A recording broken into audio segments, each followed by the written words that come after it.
Hello and welcome to the I3 lecture series hosted by the Masters in Digital Photography program here at the School of Visual Arts. My name is Michael Foley, and as Tom mentioned, I put together the group of photographers that are going to be speaking in the fall session. It's a pleasure to introduce our guest speaker this evening, Mr. Chris Buck. Chris is a New York-based photographer and director known for his very distinctive style, conceptual, irreverent, smart, and intimate. His portraits have won placement in the prestigious annual American Photography over 40 times and was the first recipient of the Arnold Newman Portrait Prize. In advertising, he shot campaigns for some of the world's most recognizable brands, including Coca-Cola, Google, Microsoft, Kia, and TD Bank, and has directed motion spots for Oscar Mayer and Viagra. Which is quite a combination. His photographs have appeared in countless publications as well as group and solo exhibitions, and I'm happy to say that part of my personal exhibition history with Foley Gallery has been working with Chris with his exhibition Presence. That's it, which you'll hopefully maybe see a little bit more this evening. He has published 3 books of his photography: Presence, The Invisible Portrait; Uneasy, Portraits from 1986 to 2016, and most recently, Gentlemen's Club, Partners of Exotic Dancers, and I believe all 3 books are available over there to see and to purchase this evening. So let's give a warm welcome to Chris Buck.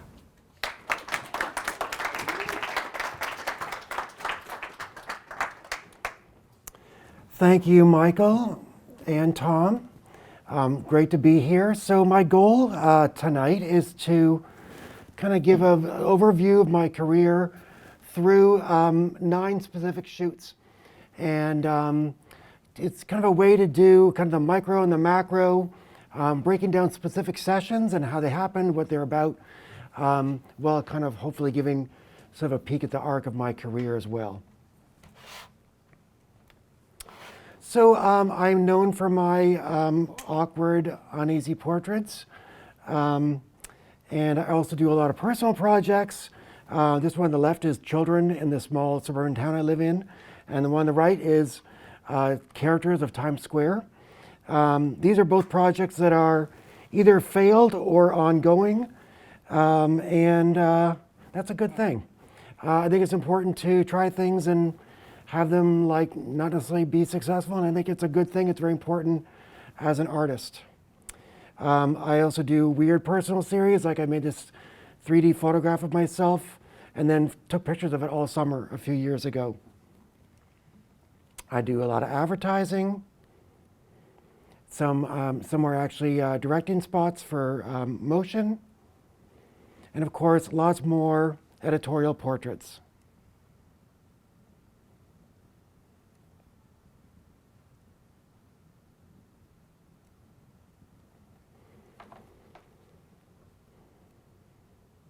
So as I said, I'm going to break down these 9 sessions, and the hope is to, I guess what I'd encourage you to do is, in a way I understand I'm kind of glossing over a lot of details of my career.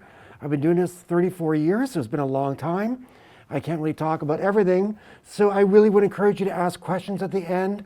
I'm very open about fielding any questions, so please keep that in mind as we go through our time together.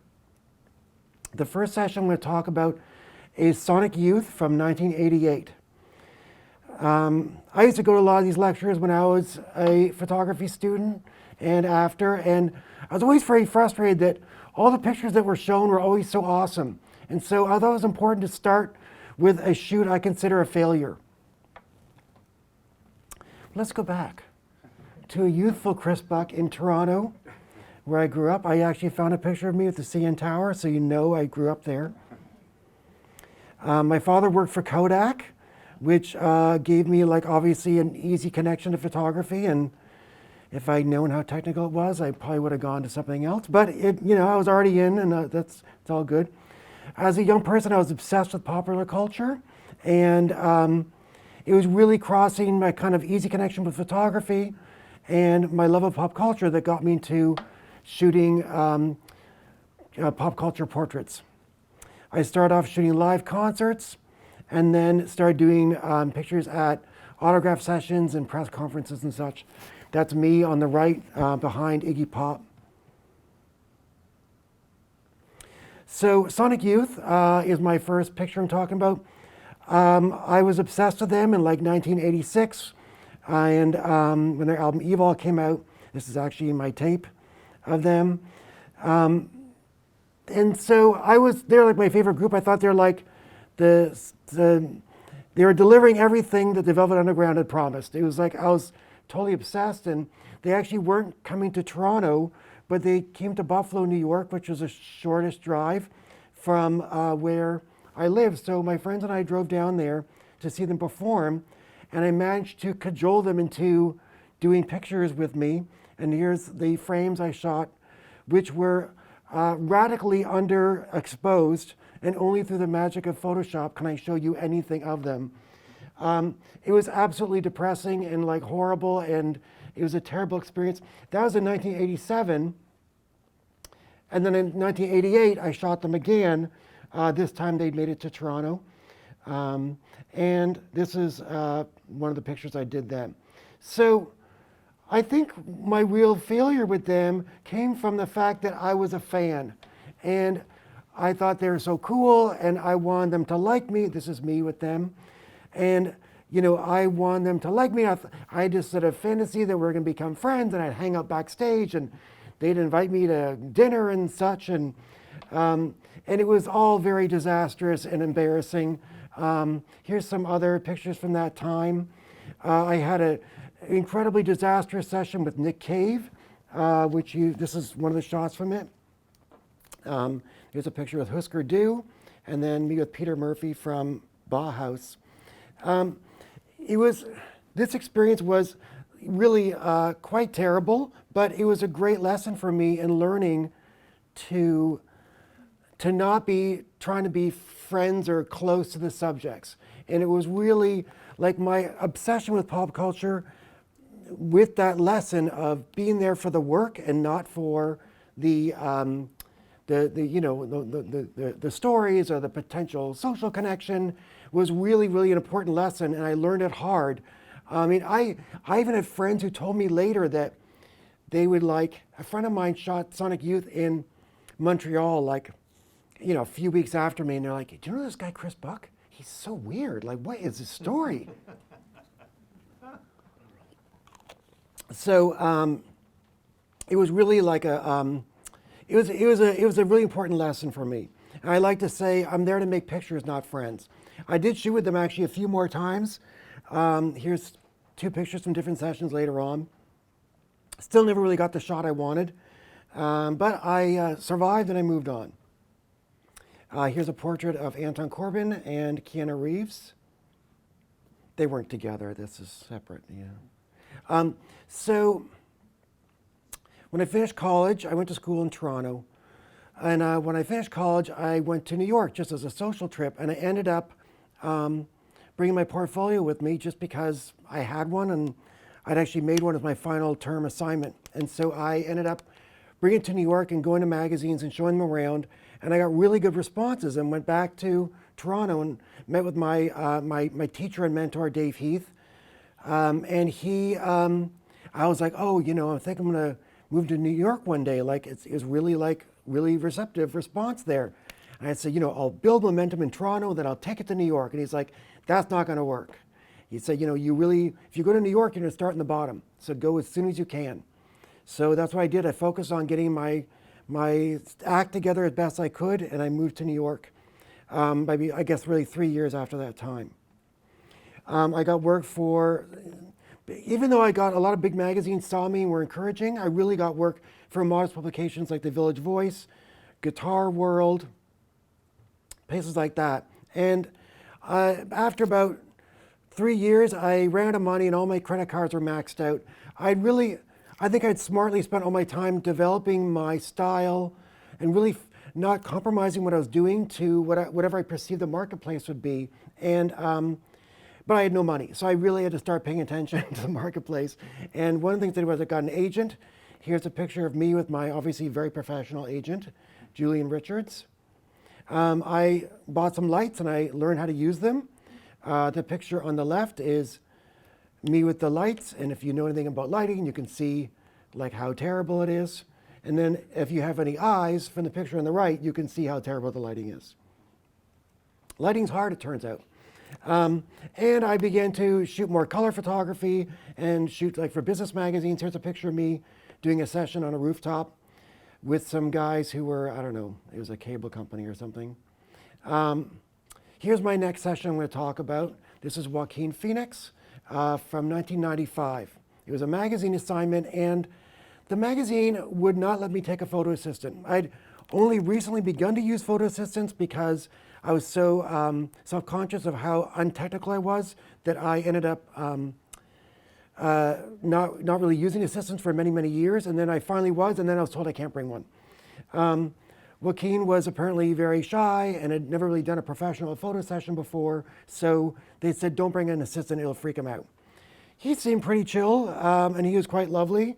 But we had no assistant. So I just would kind of take a break after shooting whatever, 4 rolls, and I'd just, load up all the backs again, and we'd chat and hang out while I loaded, which was quite nice. Here's my notebook from the time. You can see I don't know how to spell, but I had a couple good ideas aside from the spelling issues. This was really the beginning of me trying to figure out, kind of getting closer to what my style was. Here's the contact sheet from that session. You can see the shot I chose was on the bottom right. And I was kind of having him do things, and I was kind of like, lean this, like do this, lean this, and kind of found a way to make it feel natural enough. And that was really the shot I was happy with. He reminded me a lot of Montgomery Clift. I was kind of obsessed with Clift at that time, and he reminded me of him in A Place in the Sun. So I sent him a VHS copy of the movie as a little present, and then he sent me a postcard back, which I thought was quite lovely of him. We did see alligators on his property. We shot actually in Gainesville, Florida, where he grew up. He was still living at home. The picture ended up becoming the cover of my second book, 25 years later. And so it was quite a treat to have that. So, as I mentioned, this is around the time I was beginning to kind of find my style, and it really took me a long time. When I was in college, I was very frustrated that there'd be photographers who had these like fully fleshed out, powerful visual styles, and I had nothing close to that. But I trusted that it would come to me in time and that I should not rush it. I kind of got the sense that maybe these people their style would feel very dated in 5 years, or they'd have to come up with a whole new visual style. But I kind of realized too that photographers I really admired, a lot of them, their styles were quite nuanced, and maybe I need just to wait. But around this time I was turning 30, and it was kind of a real reckoning that, when I was in my 20s, people were always very impressed that I was so kind of driven and accomplished for my age. And once I turned 30, no one was impressed anymore. So I actually had to achieve things. I was obsessed with Irving Penn. He was one of my favorite photographers. And I realized I will not be Irving Penn. And it was kind of a really shocking thing for me. I know it sounds kind of a weird thing to say it that way, but I wanted to be the Irving Penn of my time. He was still alive then, but I didn't tell him I was trying to replace him. So it was really quite, for months I was quite depressed and quite upset, and I really wasn't getting the kind of work I wanted or expected at that point. And clients weren't seeing me as being up to that level, and I realized I wasn't either. And I just really decided, I was like 6 years in at that point of being a full-time shooter, and I decided I would stick with being a photographer, but kind of felt like I wouldn't, my aspirations to be a quote great photographer were kind of reduced, and I just thought, well, I'll just do what I can and have whatever modest career I can eke out. I think that taking that pressure off myself weirdly kind of opened things up for me and actually allowed me to become the photographer I should be. Although ironically, I'm showing two pictures that look very Irving Penn-like here, but just bear with me for a second. And really my style really came together in that year and the year or two after that. Now, I did not know that at the time. It was really looking back that I recognized that things kind of came together. And it had to do with a kind of unease with the physical body and it's a certain kind of framing and a comfort level with making my subject join me in being uncomfortable in front of the camera. Also, I guess I should mention that I had testicular cancer 6 months before then, and that might have been why I was upset too, but I'm going with the Irving Penn narrative. Johnny Depp and Willie Nelson. Next picture is Billy Bob Thornton. This is from 2001. So when I was going to go shoot with Billy Bob, my thinking was like, he's so crazy and cool and weird. I'm just going to show up and then awesome things are going to happen. And then I thought, maybe I should bring a couple ideas just in case. I'd begun to keep notes of ideas I thought of on shoots that I wasn't able to execute with whatever subject I was with. And I was shooting this guy. He was the president of Clear Channel. And we were shooting in Texas, which you can tell from the left side of the frame. And I was shooting with him in front of this backdrop out in this field. And it crossed my mind it'd be really funny if he urinated on the backdrop. I had the wherewithal to recognize that probably wouldn't be great for Lowry Mays of Clear Channel, and maybe just to hold on to that idea. And so I brought it to Billy Bob. And when we met, he came in, he was pretty reserved, and we just sat down and I kind of literally read him a list of my ideas. And he said yes to some, and he said no to others. It's amazing that he said, yes to this, but he actually said no. He wouldn't pose with a bowl of potatoes. And he said if I brought up again, he would leave.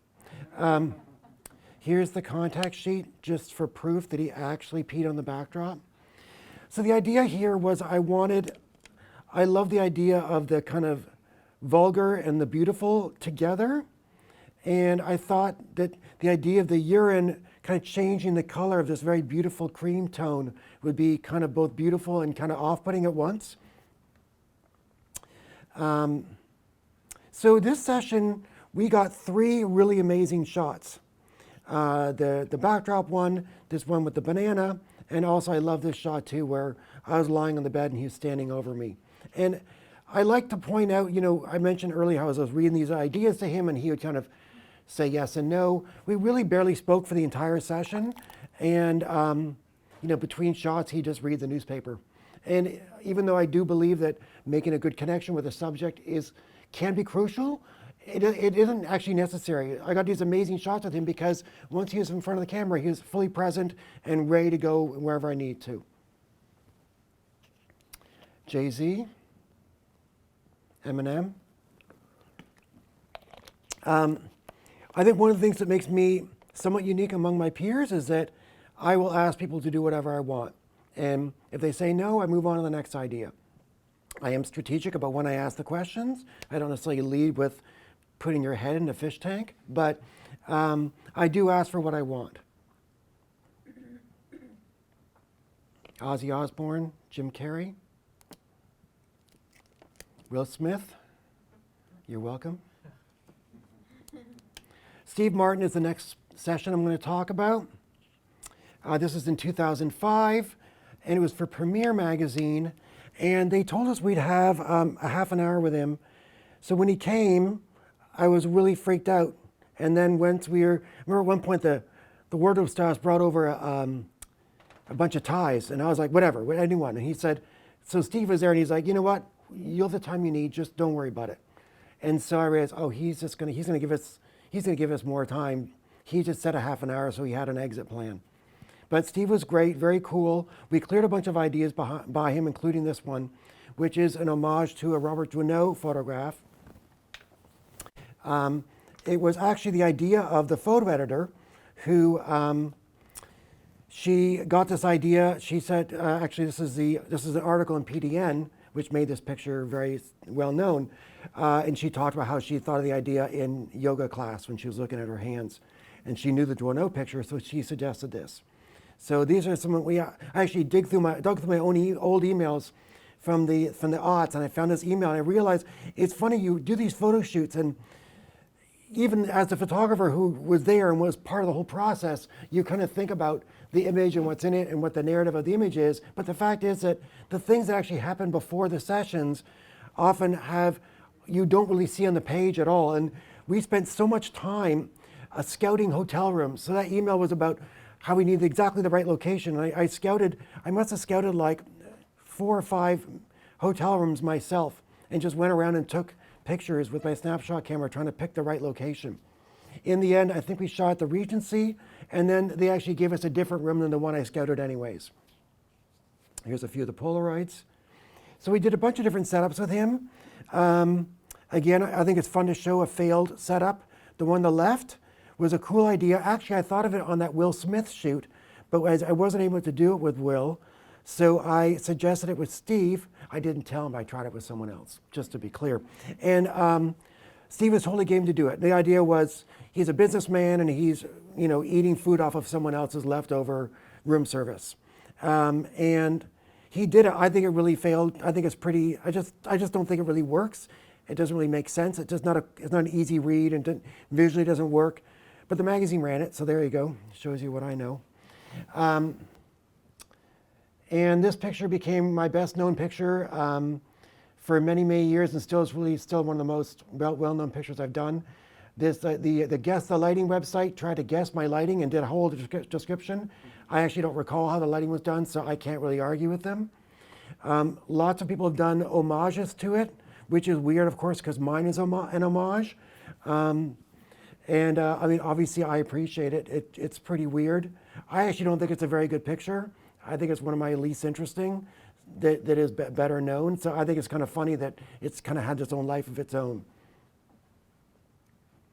The next picture I'm going to talk about is from my series of other people named Chris Buck. This is Chris Buck of Warwick, England. So around the time I got married, my wife and I bought an apartment. This is not my wife. We bought an apartment, and right after that, I stopped getting work. All my ad work dried up. I was getting some editorial, but really very little work, and I now had this big mortgage to pay off. And for a long time, like for many, many months, I actually had a studio manager I had to let go, and nothing really turned around. After a year, I decided I need to start shooting series work to be showing to art directors, because I was kind of known for doing these kind of one-off portraits that might be in a magazine. So, advertising is often a campaign where it's like 6 to 8, 10 images. So I needed to start doing series work. So one of the first things I thought of was shooting people on their all fours. And I did this for a while. I was going to make a promotional piece of it, but I ultimately wasn't very happy with what I got. And then I started doing a series of celebrity lookalikes. This is Paul Cooper as Bill Gates, and this is Brett Mendenhall as George W. Bush, which is pretty weird because I'd photographed the real George Bush. So I felt kind of bad, like I should call the president and say, "I'm sorry, I'm photographing you in your underwear." This series worked out really great. I ended up making a printed promo out of it. I basically started like 4 series at once because I was so desperate to get work. But, I think I take what I do very seriously, so I wasn't going to just rush something out and put it on the market to get work. So I started like 4 series, and this one became a book. It's called Presence, The Invisible Portrait, and the exhibition, of course, was in Michael's gallery. It actually came out 10 years ago next week. So October 4th will be the 10-year anniversary of the book coming out. Not that really lends much to it. I think it's kind of interesting because when I did it, I remember my agent and my wife being like, "Why are you doing this as a book? It's a bunch of empty rooms." So what it is, it's portraits of famous people where they're not visible. This is Michael Stipe from REM. This is Russell Brand. And so I basically would meet with these people, and then I'd have them hide in the picture. This is Jack Nicklaus, the great golfer. This is David Lynch. And, I have to kind of meet with people like, Jack Nicklaus was like, I don't get this. What's this whole thing about? But when I met with David Lynch, I was like, well, what you do is like, I get it. And he just climbed into the frame. And so I did this as a book, and it was a really important thing for me that crossing that threshold of doing a book was a very big deal and kind of opened a lot of things for me. I mean, it didn't really actually get me any work, but it did kind of get me thinking differently about how I worked as an artist and photographer. Back to the Chris Bucks. The Chris Bucks idea I've actually had before, and I did a few of them, but they weren't really very successful. And like for example, the session here, the contact sheet was one of the early sessions I did of it. And what I realized was I'd meet with these other people named Chris Buck, and they felt like family. I never even met someone who was even named Buck before. Like my father had only sisters, so none of their kids were named Buck. So the first Buck I met was a Chris Buck, and it was totally like a mind fuck. It was like totally weird. And so it felt like family, and so I was too nice to them. And so I got really boring pictures. And I realized that when I came back to the project, because I had no money, I came back, I knew it was a great idea, I just need to find a workaround to make it work. So before each shoot, I would talk to the subject, and here's some other business cards. I would talk to them, and I'd say, look, I'm not here to protect you. I'm not here to take care of you. I'm going to ask you to do some weird stuff. I really hope you do it. The weirder, the better. But if you don't want to do something, you just say no, okay? And so by saying that, it kind of cleared the deck of my mind, and I could just do whatever I wanted. And it was a huge day. What I realized after I did it like the third time was that the people weren't really listening. They're just like, yeah, whatever. Like they kind of got it. They got it. It's implicit by just doing a session that they have agency over their lives and their physicality, and they don't have to do what I say. But I realized it was really more for me that I was saying it than for them. Actually, this guy on the left, Christopher Buck Antiques, he's the person who inspired it, because when I had first established my website, he sent me an email saying like, congratulations on the domain. And I'm like, who is this? Chris Buck. And so I wrote back, who are you? What do you do? And he said, oh, I'm a Georgian furniture salesman in Kent, England. And so that's how the idea came about. I was like, oh, wow, what if I just Googled Chris Buck and see who comes up? Because this was like, I first was doing this in 2000 when the internet was becoming more robust and there was more going on in search engines. And the first Chris Buck I found was this super weird guy who was dressed, or whatever, you don't want to hear it. Anyways, although interestingly, this Chris Buck didn't pose for me for a good 10 years, because when I gave this speech about weird stuff, he wasn't really interested. I made a map of North America, and I would put pins in. Anytime I travel anywhere in North America, I try to find Chris Bucks. I was fully obsessed. It took me 18 years to finish this project. Oh, here I am with this, the guy from work wearing my Buck t-shirt. And of course, they're celebrating with some bubbly, which is lovely. Here's some outtakes from Chris Buck of Warwick. So when I shot with him, I met up with him. He knew my work a little bit, because everyone Googles themselves apparently. And when I met with him, I remember one night we had a drink in the local pub, and he's like, so he'd read some interviews with me where I talk about pushing people. I mentioned earlier about making them awkward and such, and he's like, I feel like you're not pushing me enough. So we ended up chatting more, and I asked him, is there anywhere interesting to shoot in this area? And he said, oh, my middle school was abandoned, and then some vandals flooded it from the third floor, and all the water rained down to the main floor. And so the whole middle school is flooded. And I was like, wow, that's great. So he showed it to me, and we went there, and that's where we shot. And at the end, we had him in this sort of sunken floor, and then this was November in England, and so he took him out, and he's like shivering. I mean, I'm surprised he didn't need to go to the hospital. And I put my arm on his shoulder, and I said, do you feel like I've pushed you enough? Yeah, now. Here's a couple more Chris Bucks.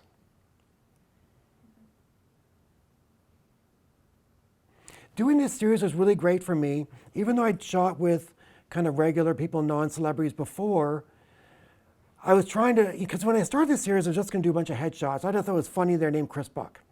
But then once I started doing it, I'm like, I'm a portrait photographer. I need to go deep with this. And I was trying to make pictures as powerful as my celebrity images. Now, I'm not here to say I did that, but that was the goal. I was really trying to make images that were just as interesting and complex as my celebrity images were.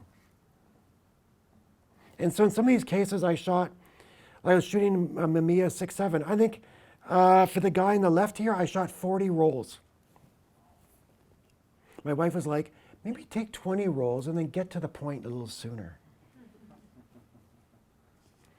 Okay, the next shoot I'm going to talk about, I'm going to talk about one of my ad shoots. One of the things I'm trying to do in doing this overview with different sessions is trying to show different kinds of work that I've done and show at least something of how my different approaches to each.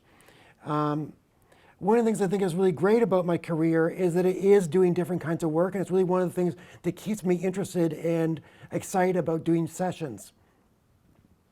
This is an ad for Old Spice, of course.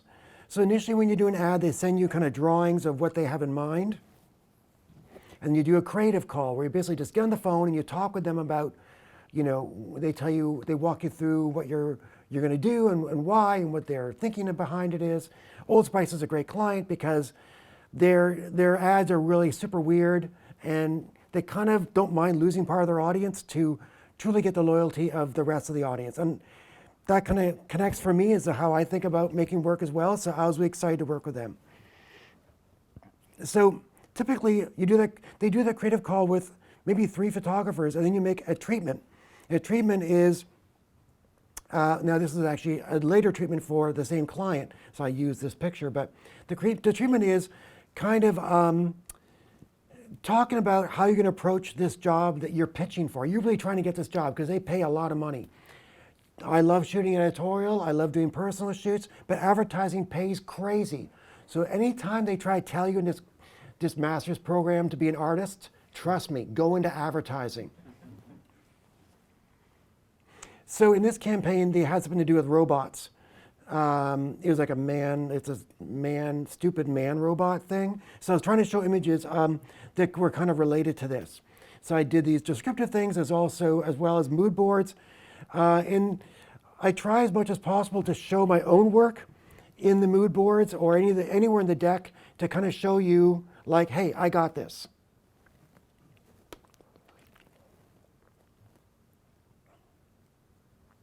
I mentioned earlier that I'd already been trying to do real people photography, and over time, I was trying to get more and more assignments like this because I realized in advertising, I was very rarely going to shoot celebrities. I was almost always going to be shooting regular people or real people models, which is basically models who are a slightly better looking version of us. So it's really important for me, like this shoot was a shoot about this sort of old suburban neighborhood in Dallas, Texas. I do obviously what clients ask me to do, but I always try to do pictures for me as well and try to really do what I care about as a photographer, because that's I do it obviously because it makes me feel this is why I'm a photographer, but also this is what I can show in my portfolio. I like to say that my tear sheets are where I've been and my portfolio is where I hope to go. So if you like what I have in my print portfolio or my website, then maybe we can work together. So I really try to get the most interesting pictures. Like this is actually from a commercial shoot and they didn't use this picture, but I love it, so I show it. And I think that that's really so important. Like I almost don't care what the clients use, I show what I like. So I have some of the emails from this session, which were quite funny, because this is one of the great things about working on ad shoots is you're working with a whole team of people. You got prop stylists, wardrobe stylists, location scouts, producers who oversee everything. It's amazing. It's like a magazine shoot where you have 30 people helping you.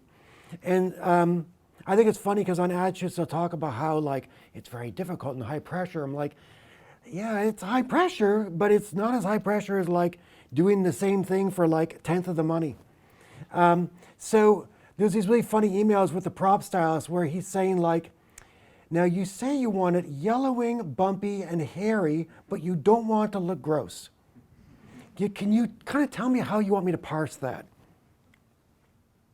it was a very weird campaign. And honestly, I didn't really get it until I met the creatives from the ad agency.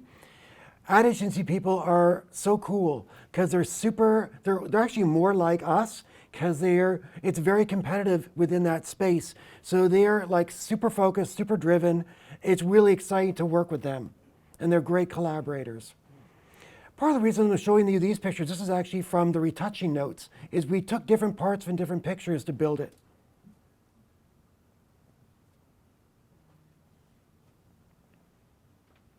This is my next session, Barack Obama, 2013. I did this session maybe 25 years into my career, and I feel like everything I'd done up until that point was to get me ready for this shoot. The fact is that shooting politicians, it's almost always about the lighting. And so I was like really focused on, because I knew I'd only have a few minutes with them. They were told I have between 3 and 5 minutes. And so I knew it would be really about the lighting. I'm not really, lighting isn't really my thing. I mean, I obviously care about lighting, but I'm not one of those photographers who people point to as, look at the cool lighting. I think I'm influenced by people like Arnold Newman, Irving Penn, Diane Arbus, people who, it's not about the lighting, it's about what's happening in the image. The expression, the gesture, the juxtaposition of the scene with the person, that's really what it's about for me. And so the lighting, I try to make my lighting kind of disappear. But I knew I kind of needed to do something a little bit different here. And so in a way, what I tried to do was to do what I'd done on this Mickey Rourke shoot 15 years earlier, where I tried to replicate natural lighting. So I loved lighting that was kind of came in a room through a window and then kind of bounced around a bit, and then I might shoot in the next room and then have it kind of bounce through 2 rooms before it gets to the subject. So I put like 4 strobe packs in a room, and then I took Mickey and put him in the next room and then put the backdrop between him and the lights. So I had to go all the way around before it got to him, which meant that I was shooting at like f2.8, and like the only thing that's in focus is like the cigarette and the dog's face or something. So I was like, let's do that, but with more power this time. So the White House gave us these different choices of where to shoot. They said the mural room or the map room. And I chose the map room, which is awesome when you're shooting in the White House because you just Google White House map room and then you get like 20 different images of it. Whereas usually you have to just go there and look, which I don't mind doing either, but this made it easier. And it's funny because the White House was like, are you sure you don't want the mural room? It's much bigger. And I was like, trust me, this is great. There's a picture on the upper left, the second from the left, where I thought, this is great. I can just bounce that light in the corner. And here's actually the president after, in the exact same spot where I actually photographed President Obama. You can see I could bounce the light behind and then have it wrap around. So here's actually how the lighting looked. They actually ran this picture of the president, which I found annoying because the gear shops in DC don't have flags that are matching sizes, so it looks all wonky. I like my set to be tidy, but that's a whole other question that will, you can ask me the question and answer about how I like things tidy if you'd like. So, as I mentioned at the beginning of this shoot, this shoot was really like, a lot to process. And initially I was like, you know what, it'll be fine, I got this. I've done, thousands of shoots before, it'll be fine. But then I found myself not sleeping at night and I was thinking like, what am I going to talk with him about? I'm like, oh, I've got a daughter and he's got daughters. We can talk about daughters. Okay, great. And I'd be like making notes like, talk about daughters. I'm like, this is really not going to do it. Oh, here's actually the notebook. You can see 3-year-old daughter. And you can see I was so nervous that I couldn't write his name at the top. I just wrote 44. Anyone know what that means? He was the 44th president. Very good. Now, I don't know if that includes, Grover Cleveland and his double administrations, but we can go into that later. So my assistant took this picture of us as we were waiting because we had to have all our gear. The dogs went through our gear to find out if we didn't have anything explosive. But they had to check it, and so this is a picture my assistant took. But when we had breakfast earlier, my client, who's there on the left, the art director, we were sitting at breakfast, and the 2 assistants were sitting across from me. And Dirk Barnett, my client, was sitting to my right. And I was dressed in like just a simple, charcoal gray shirt and black pants and this little jacket. And he's like, so you're gonna, go upstairs and put a suit on after breakfast? And I was like, no. And he's like, but you're going to the White House today. You're gonna meet the president. And I was like, yeah, and the president's gonna meet me too. And he's like, what do you mean? Like my assistants are laughing and they're like, oh, this is super awkward. And I'm like, he's lucky I'm photographing him. And they're kind of like, oh boy. And I'm like, on his deathbed, he's gonna say, that Chris Buck picture, that's the one. I ended up telling a friend about this later, and he said, oh, you were leveling. I'm like, what's leveling? It's like when you're in a situation where there's an extremely different level of hierarchy or positioning with you and someone else, you do things to kind of try to bring the leveling closer to each other. And I think he's really right. I think that's what I was doing. When the president came in, he came in right on time, shook everyone's hand, went to the spot where he's supposed to sit for the photo. And I said, sir, are you chewing gum? And he's like, don't worry, I'll take care of it. And I said, well, if I catch you chewing again, I'll be talking to you about it. Here is the one blurry picture that my art director took. So when we did the session, we had to clear by the White House what we were going to do. And we talked about, they can't really tell us what we're going to do, but it's in our interest to kind of let them give a general idea what we're going to do. So we said, okay, we're going to do a tight shot, sort of straightforward. Then we're going to do a kind of classic three-quarter, kind of like think astronauts, Life magazine cover, and then a pull-back shot showing all of our accoutrement. So we started doing the first shot, and the whole session was less than 4 minutes. So it felt like an eternity to me, but they're like, at some point the communications folks were like, all right, let's move on. So we finished that first shot, it's going fine. We go on to the next shot. So he's doing the classic three-quarter, and I said, we shot a few frames. I said, sir, hold your head position, but look back with your eyes to the camera.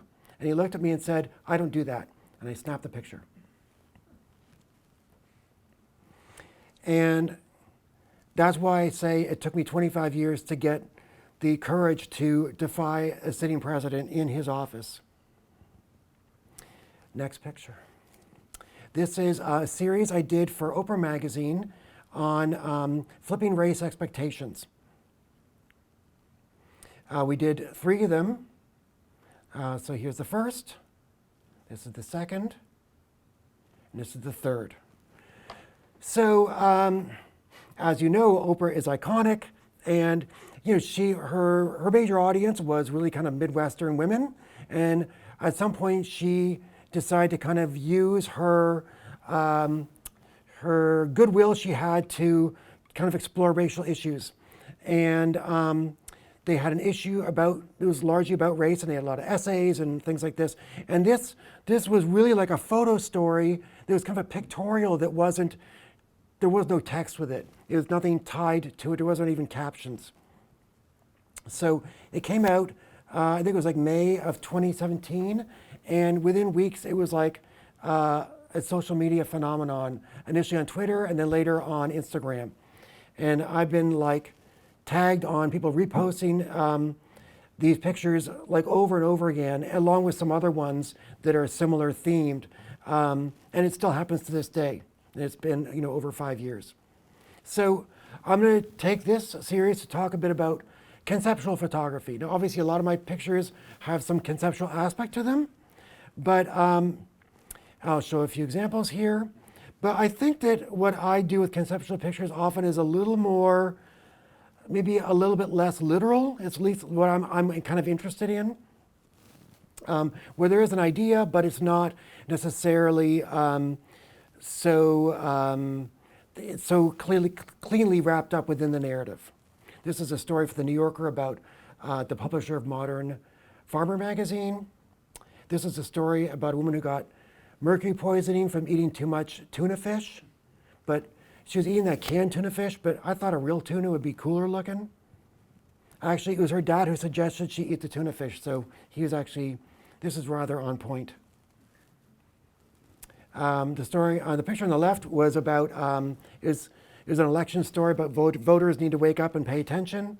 And then the picture on the right was about like how drones are becoming part of the cultural landscape, like drones in people's homes. So back to the Oprah race flip story. So whenever you're doing pictures that are about an idea, all the details matter so much. And you want to get the right amount of stuff in there. The details need to tell the story, whether it be like the baby dolls for the toy store or the uniform for the tea pouring scenario. These details, they help tell the story. And you got to get them right, otherwise people get confused. And when people are confused, then and you lose them, then your conceptual picture is not going to work.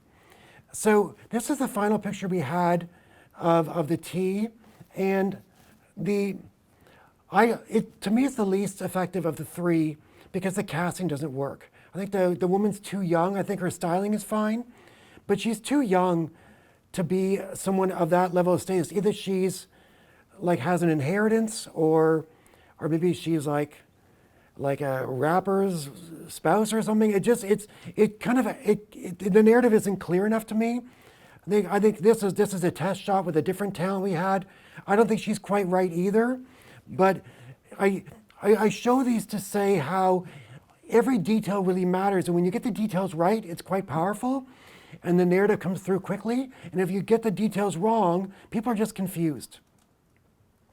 Here's a fun example again of retouching, showing every little piece, everything that was done. The changes actually weren't that radical, but there's a lot of little pieces that go together to bring the picture together. Here's me on set with one of the talent.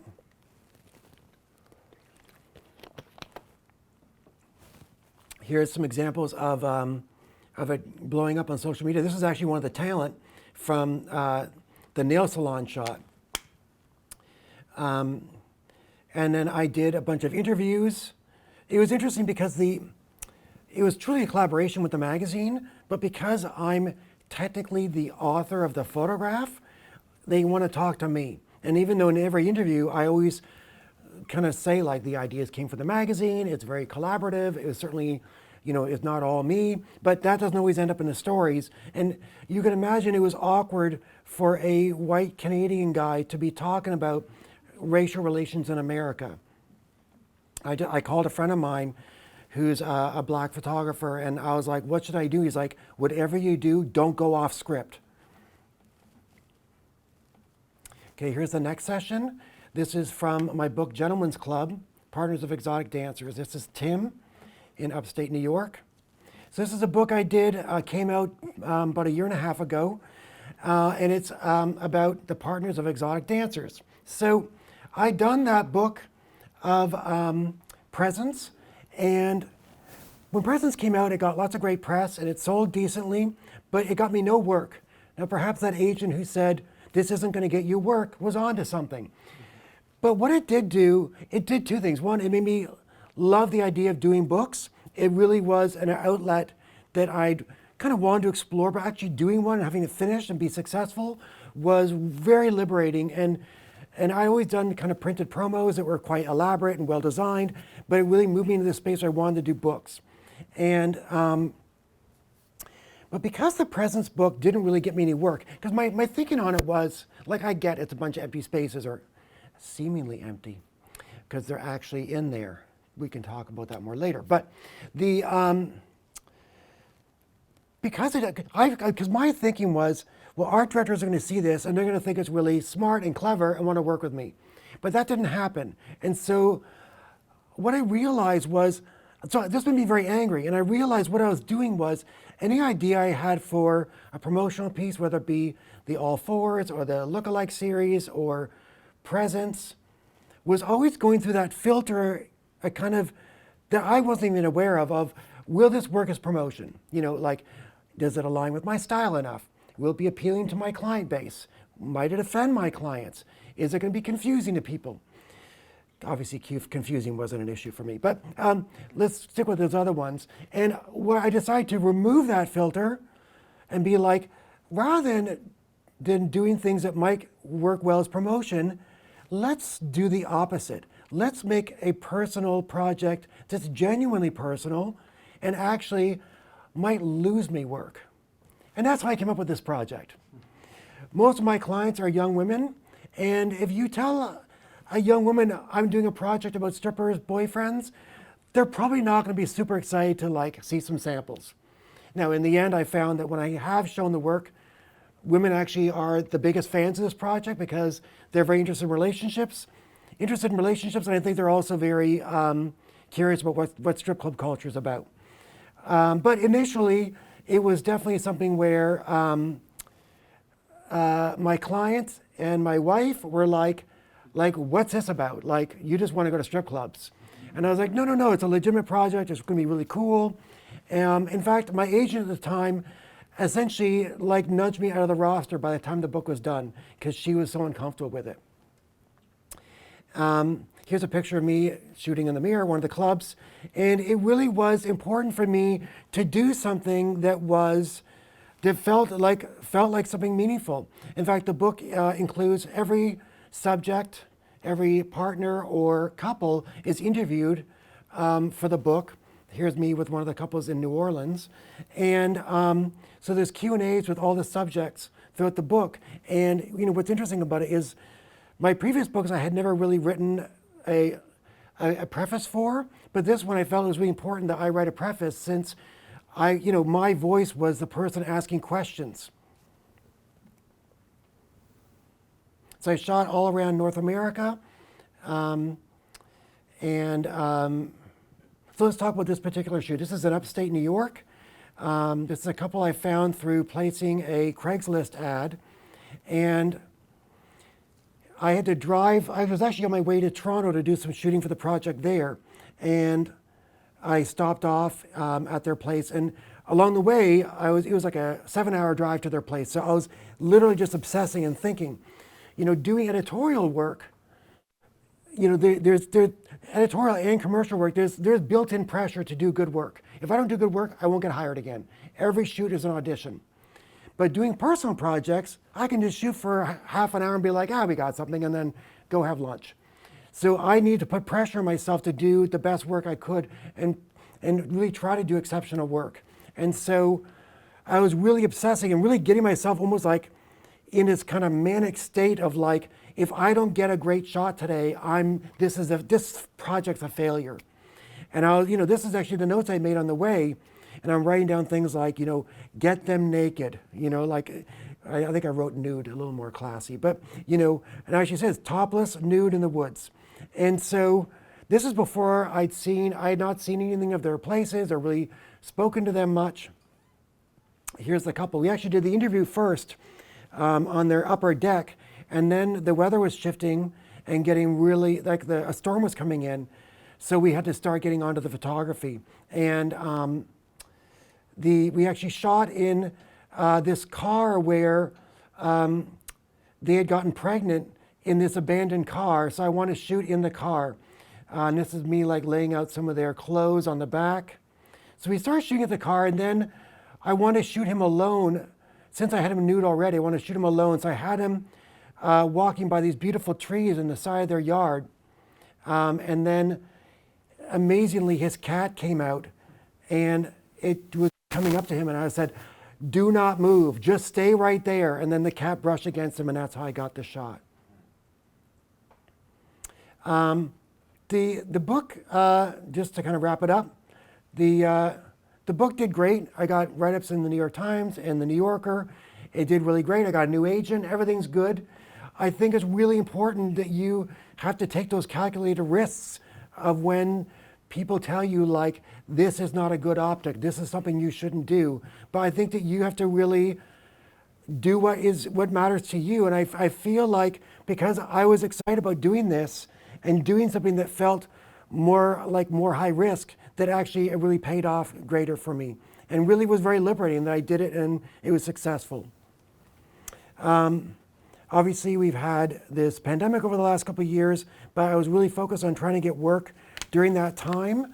And I think that really paid off, and I got some great shoots for the New York Times. Obviously, this DVD cover for Dick Johnson Is Dead. And some other shoot. This is Human Abaddon and Wee Man. One of the things that's been very important to my career is being flexible and open. One of the things I started doing recently is trying to do shoots for, to really get, occasionally I get people asking me to make their portrait, and I decided to try to do it and be more open to it. I've always found it very scary to have the subject also be the client, because I'm kind of used to cajoling my subjects into doing what I want. And so doing that with someone who is also the client was very scary. But these two guys approached me, and I did these sessions with them, and they're actually kind of a revelation because, during the session I'd be like, oh, right, I should show you a few frames and see if it's going the direction you want. In each case I had 6 to 12 different shots lined up. And whenever I talked to them about oh, what do you like? They're like, I like the weirder ones. Let's go weirder. And so I was like, this is great. And I got shots I really liked from both sessions. Also, I recently started directing more films. This is a film I'm just in the editing stage of right now called Nocturne, about a woman kind of watching her dreams. And it's 4 dream sequences.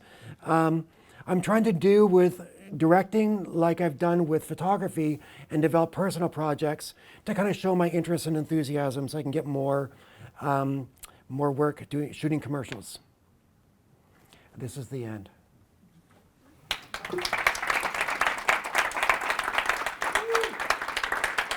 Hi, Chris. I was really struck by just the aside that you said earlier about loving a neat set and loving neatness. And your frames feel very neat to me, and you shoot on a tripod. I'm interested to hear how you feel about that and how it relates and how it might give space to then the other weirdness that and uncomfortability that you like to introduce into your work, and if you think about that at all, or how those things might play together. Well, I'll repeat the question so people can hear it. He's asking about the aside I made about having a tidy set and how I was frustrated by the flags on the President Obama shoot. I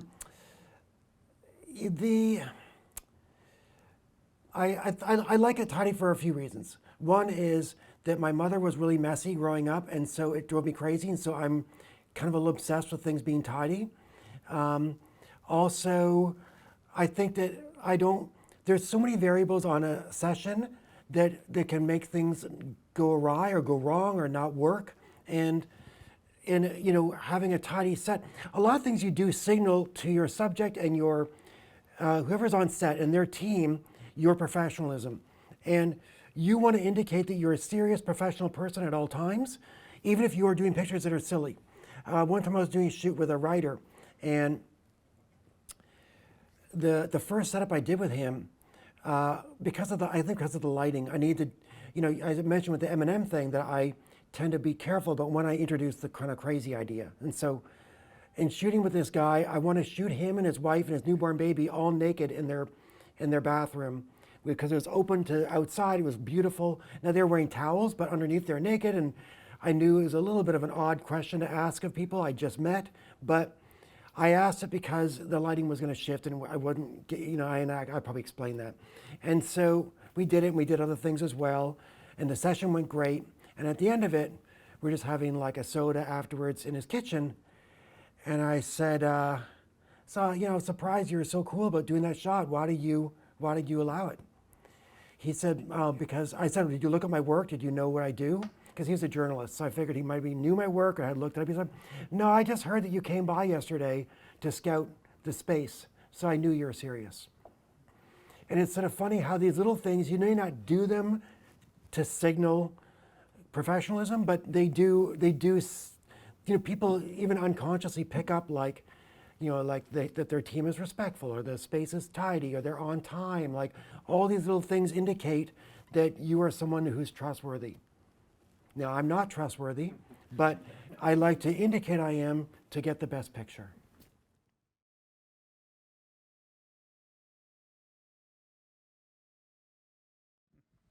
Thanks, Chris. I'm curious to hear more about how you generate your ideas. You gave the example where Steve Martin and Will Smith, you had that idea in the hallway. Like, how much of that was because they're both comedians or specific to their personality and whether you research them or the genre they do? That's a great question. He's asking where my ideas come from. I mean, the basic answer is it just comes from me. I mean, I'm not afraid to put my insecurities and weirdness and obsessions in my work. I think it's really important. You know, it's funny, before I did the Gentleman's Club project, I was doing like a different slideshow. One of my slides was put the things you hide about yourself into your work.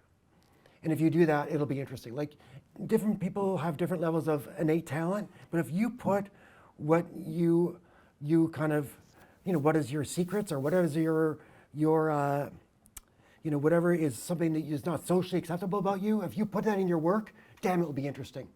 And I think that I try to do that with my shoots. When I do research people, when I'm preparing for a shoot, I read interviews with them. I read their Wikipedias just for basic overview. Sometimes I read whole like memoirs and biographies and stuff.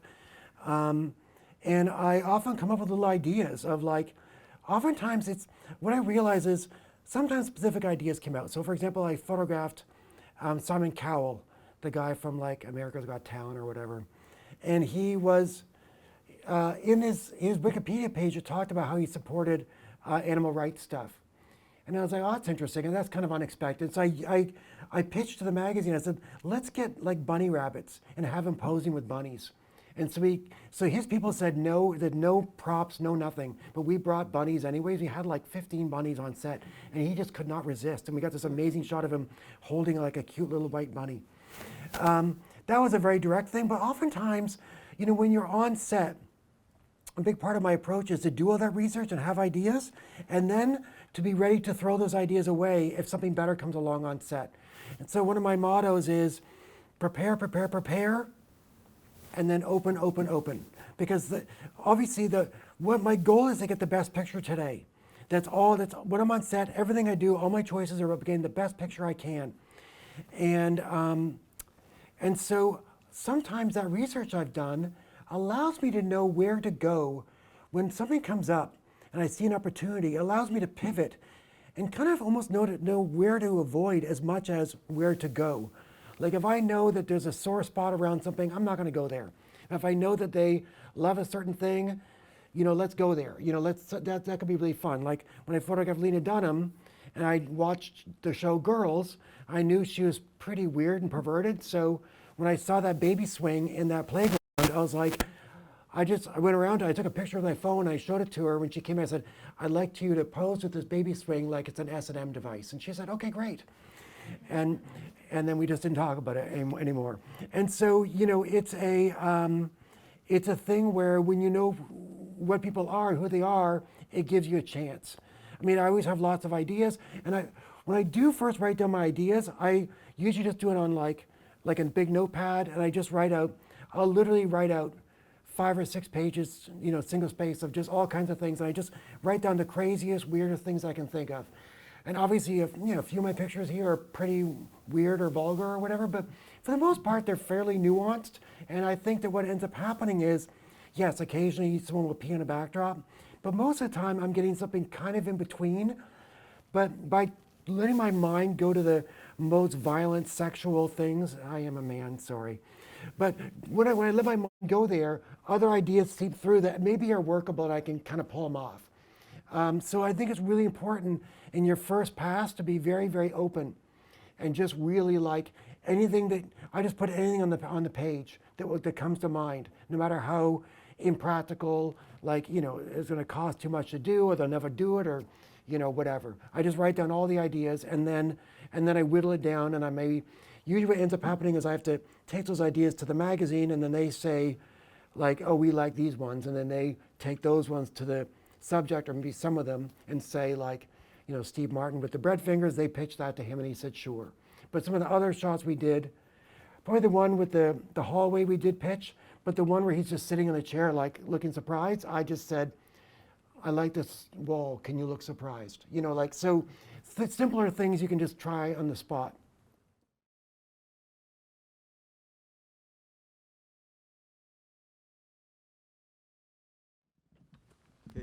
After you got your certificate, when you finished school in Canada, where did you start taking pictures, and what was the first photograph that you sold? Okay, that's great. So he's asking, once I finished school and was out in the world, where did I first really start making pictures and getting some professional experience? Well, when I was in college, I went to a school called Ryerson in Toronto, which is kind of like a crappier version of this school. And when I went there, I was really more interested in music. I was kind of music obsessed. I worked for a music paper as their photo editor, and I wrote for them a bit, and did obviously lots of pictures. And it was really only between third and fourth year I decided to do photography only, and like just really focus on photography. But I was already getting published in that music paper and such already. But interestingly, the music paper would interview people before they came to town. So for example, like Mark Smith from The Fall, they'd interview him on the phone in England, and then he'd come over and do a show. And they'd put the article in the paper before he arrives, because they're kind of working hand in hand with the record company. But I want to photograph Mark Smith, and so they're not going to do an assignment on him because they just did it. And so I started talking to the local bookers, the promoters, and asking them, would you introduce me to people? And so so they introduced me to a lot of these people, and that's how I got my first photo shoots that were any decent. And actually, initially, the first series I did, I called Rock Stars Footwear, because I was too scared to take pictures of their faces, so I just photographed their shoes. And the next series I did like, it was called Things People Carry, and it was an object they had, and they talked about it. So I recorded them talking about it, and then I did pictures of the object and a picture of them, and that's how I started doing portraits. Was, okay, I have to do a portrait as part of this little collection of things of these people. And years later, maybe 20 years later, I ran into that promoter in the airport in Toronto, and I was like, I've always wanted to ask you, like, why did you give me, like, all my career really opened up from those opportunities, because my initial portfolio was all built from those shoots that promoter gave me. It wasn't a professional shoot, but like he gave me opportunities, and I was meeting these like legendary musicians and making their portraits. And he has only things to lose to introduce me to people, because I was very awkward, and as I told early on, I was very awkward with these people and trying to be friends with them and all these sort of things that were only going to get this guy in trouble. And I asked him, why did you give me all these opportunities? And he said, you seem serious. I'm like, that's it? You seem serious. That's it. There's nothing. That's the clue. But I've thought about it a lot since, and I realized that when I meet young people and they can indicate in some way to me that they're genuinely serious what they do, and not just their words, but also their actions, then I invest in them, and I whatever I can do, whatever doors I can open, and whatever guidance they're looking for from me, I give it to them. Because I really believe that, there's almost a natural thing where, and it's something I really realized when I moved to New York. New York is chock full of ambitious people who are very serious, and people were helping me in New York in a way most did not in Toronto. Toronto, Canadians are very polite, but they'd kind of like to avoid any real actual action or confrontation or anything that might have meaning. And so coming to New York is very much an action-oriented. Americans are decent and friendly, and they want to genuinely help other people. And I found that a revelation after growing up in Canada. And so there was much more of that here, and I think that it's something I've really taken away and I really love about living. I don't live in New York anymore, but when I lived in New York, I really love that energy of people who are very serious. And I found that when you indicate your seriousness to people, they will help you and they'll open doors for you. My first meeting I did when I visited New York after graduating the college, literally the guy looked through my portfolio a little bit, and he called over a colleague, and then he picked up the phone and made an appointment for me at the Village Voice. And that's how I started shooting for the Village Voice, was he called the Voice and made an appointment for me. And then when I went back to Toronto and called the biggest magazines to see me, they told me, send in your tear sheets. They wouldn't even look at a portfolio, let alone see me. And so it really made me realize I have to move to New York.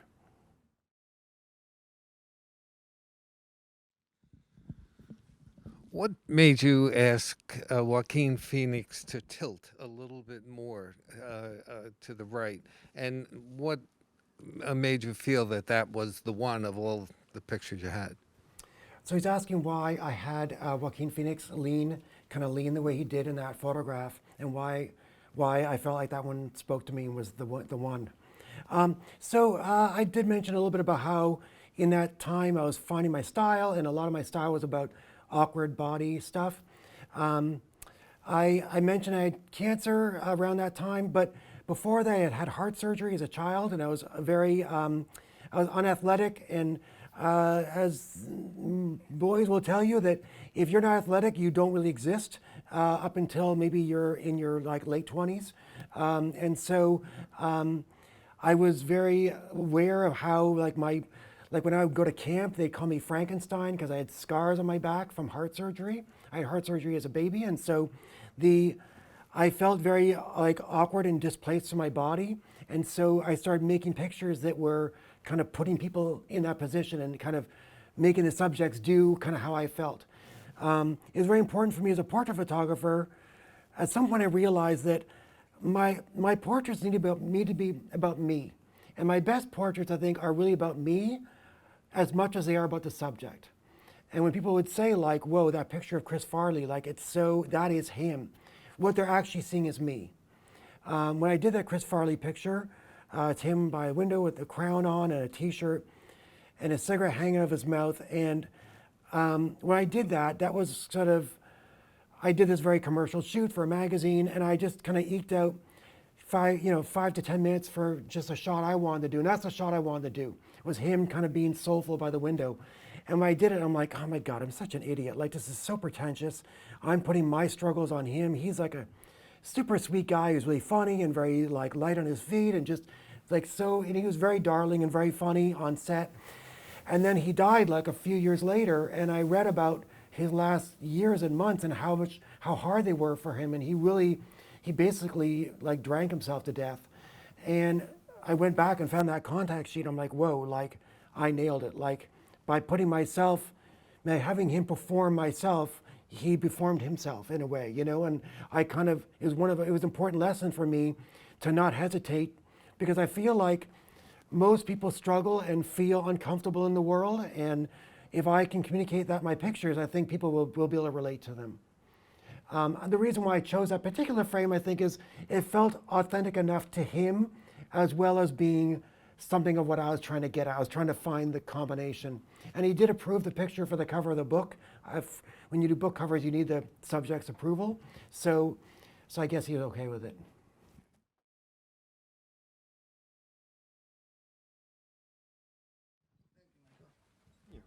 Hi, my name is Marco Castro. I just want to ask you, how do you think your advertisement work with the art directors somehow intermingle in your personal projects? So he's asking how my advertising work kind of works in with my personal projects. And you mean like my editorial work too? So it's funny, sometimes people will look at my ad work and say like, wow, they really use your ideas, or it really is in your style. And I think in some ways I've been lucky that a lot of the ad work I've done does look like my editorial or personal work to a large extent, in terms of like the palette or the kind of body positioning and such like, and things like that. But really those ideas all come from the ad agencies. I think I direct talent and I come up with the lighting. But other than that, almost all of it really comes from the ad agency people. And they're really bringing me in at the 11th hour, really just to execute their ideas. And I'm happy to do it. Like, those people are super weird and cool, and I'm happy to work with them, and it pays well. So I'm happy to get that work. But in a way, it's the work that's probably means least to me in terms of my heart. Another question for Chris? I think you guys need to go weirder and deeper with the questions. I'm just telling you.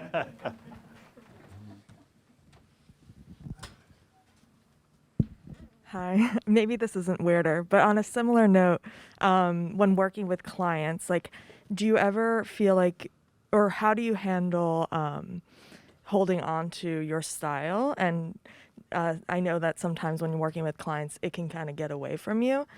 So I'm curious how you handle those kind of situations. That's a great question, actually. So she's asking, how do I hold on to my style when I'm working with clients who are pulling me away from the direction I might like the shoot to go in. So I'd say it's different between editorial and advertising. In advertising, I'm always, if I have a client, I'm always thinking client first. If anything, when I'm coming up with these ideas like the Chris Farley one, where I'm doing something for me, I'm coming up with those ideas, I'm trying to kind of get them in my notebook and stuff so I can do them. But I'm really, because once I'm on set, I'm so client focused. I really want, I want them to hire me again. So I want them to be happy.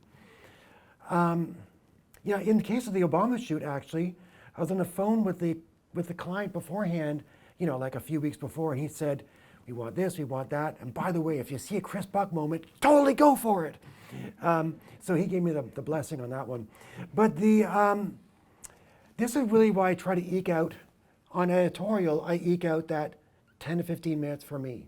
Now, occasionally, maybe like a quarter of the time, they'll actually love what I did for me, and they'll feature that as like the main shot.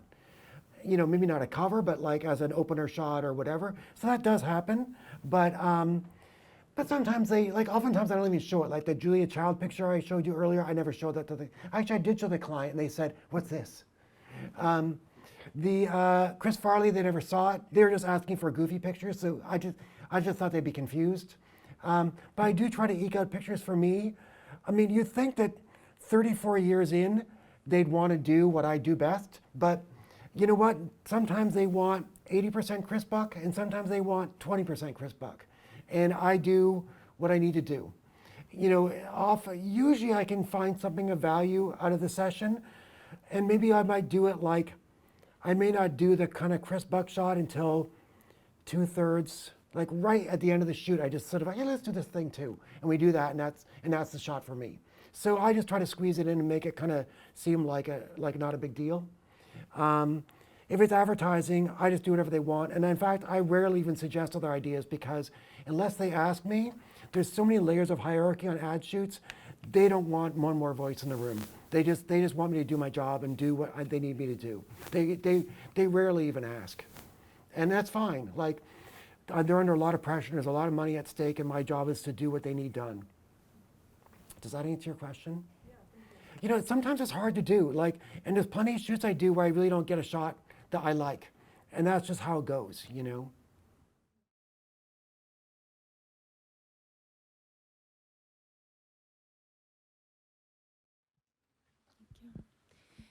Are you currently working on any personal projects, and can you tell us what those are? Thank you for asking. She's asking, am I currently working on any personal projects? So I gave you the whole litany of all these things I did starting in 2005. And when I did the Gentleman's Club book, came out just over a year ago, and I decided when that was being wrapped up that I would not take on a big photo project again initially. And I gotta say, it's been very difficult because one of the huge values of doing personal work is that when you don't have jobs, you pivot to the personal project you've been developing for a number of years, and you're obviously very passionate about it and excited, and you want to be awesome, and you want to develop it, go deeper with it, and that feels like a very intense sense of direction when otherwise the phone's not ringing. Of course, no one uses phones anymore, but you know what I'm saying. And so I was trying to give myself a break after doing back-to-back overlapping intense personal project for 15 years, but also I realized that maybe some opportunities will come my way almost as a kind of, karmic way, that if I don't take on a big, deep project, something will come my way that will be even more interesting that I couldn't have kind of picked out on my own. And so I'm trying to be in that space. It's actually very difficult because when I don't have work, I do feel quite lost and restless and kind of like a loser. And so it's actually really difficult. So I'm just hoping I don't fall into doing a project just to keep myself busy, because I don't think I do trust that there's something that's going to happen. I mean, I don't believe in karma, just to be clear. Just think Joseph Stalin. So I just think that maybe at this time it's better for me to try to stay open and see what the world sort of brings to me. But I am trying to do more film projects, and that's been the main thing I've been working on right now.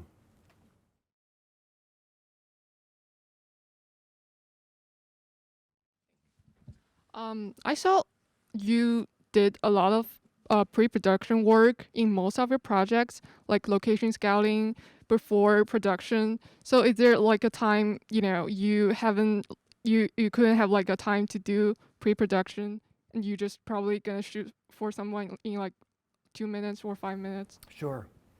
That's a great question. So she's asking, she's pointing out that I put a lot of effort into research and pre-production and location scouting and getting as much information as I can beforehand. What happens when I don't have that access?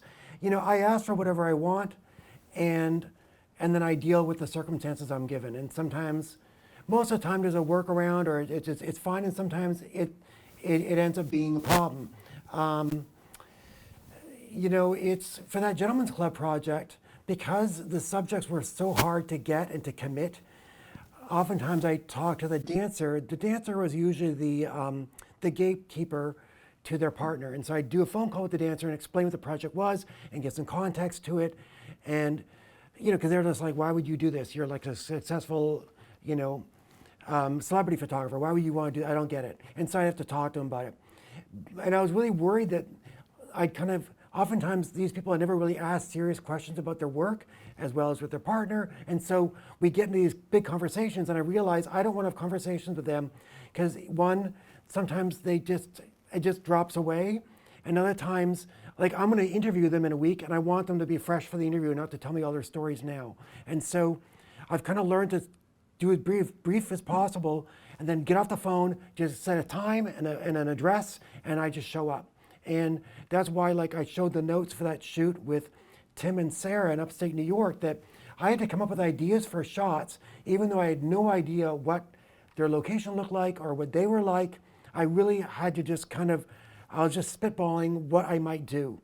And I just really brought my passion for the project and my excitement for making it work. And I just kind of go on that. I mean, those shoots, I don't use lighting, so I try to schedule the shoots around when the light's gonna be good, and then I literally will do the interview when the lighting's bad, like after the sun goes down, and I do the shoot when the lighting's good. Sometimes I'll be halfway through the interview and be like, the light's great, we have to stop and start shooting. As you guys would get why that's meaningful. And so, yeah, I mean, I think, you learn over time what you want and need to be successful.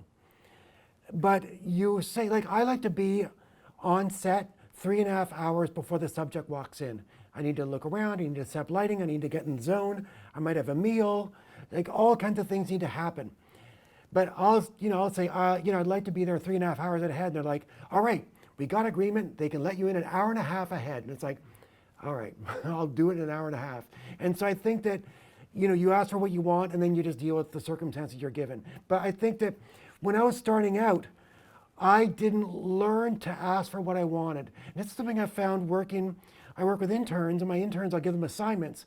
And sometimes they'll come back with some half-baked assignment. I'm like, what happened? I'm like, well, I went to her house and we started shooting, but she had to go to work. I'm like, well, why were you scheduling a photo shoot for when someone's trying to get to work? Like, you need to tell them, like, I need to be here an hour before we start, and the actual session's gonna take 2 hours. When I did the Gentlemen's Club shoots, it would take 4.5 hours to do them because I had to arrive, I had to look around, I had to meet them, I had to do like an hour of interview and then 2 hours of shooting. And so, I'd be on the phone with these people, I'm like, oh, it's gonna be great, it's gonna be really good, I'll just come by, like, great, how long do you need? I'm like, 4.5 hours. Like, 4.5 hours? Like, sorry, like, if you give me less, I'll work with it, but like, that's what I want. And I think that you learn to ask for what you want. It's surprising how much people will give you what you want if you be articulate about what you're looking for and why.